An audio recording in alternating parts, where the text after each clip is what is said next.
Welcome to YOUCANIC. Today here on YOUCANIC we have a 2020 Buick Enclave.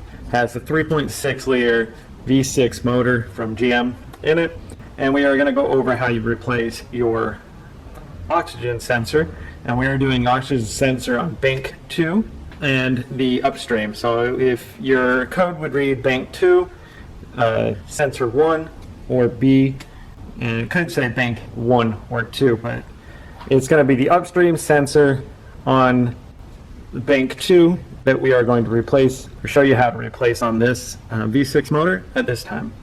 If on this engine, if your oxygen sensor bank 1, sensor 1, it's going to be a lot harder to do, not too much harder, but you will need to remove the intake to be able to get the space to get back in the very back by the firewall to be able to replace that.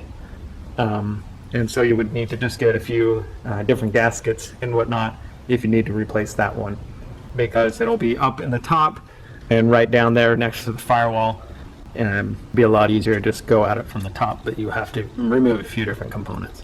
So to start with, we have this cover. You don't have to remove this cover, it just gives you a little bit more clearance. And so it's just one T30 bolt in here that holds that. That's a secondary clip.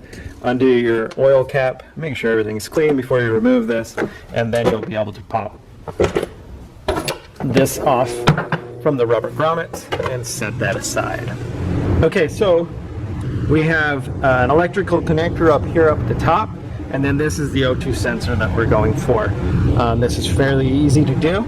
So if you have O2 sensor bank 2, sensor 1, which is your Upstream, this is a fairly easy one to replace on this particular vehicle.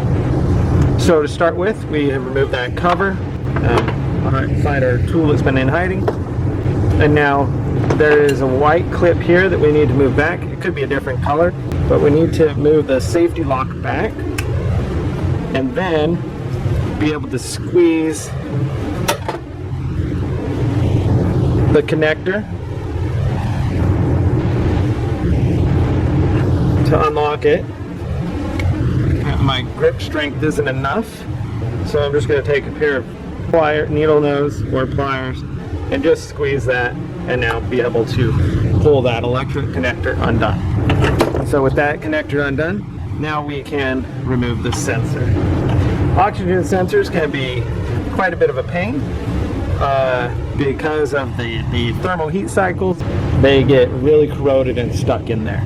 So sometimes you may need to soak them for a while, or a good amount of time with some penetrating oil to get them off, or just be able to use a very big breaker bar, and at last resort you may have to use heat. So there are many different types of designs of sockets or tools to get your oxygen sensor off. This is one of them. This sits on an offset, and then you put your ratchet here, or your, well, it's the square 1/4 inch drive there, and then it will break free.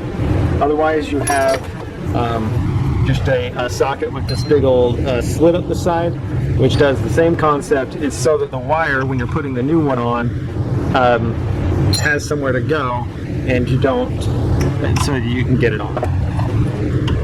There's the offset tool there.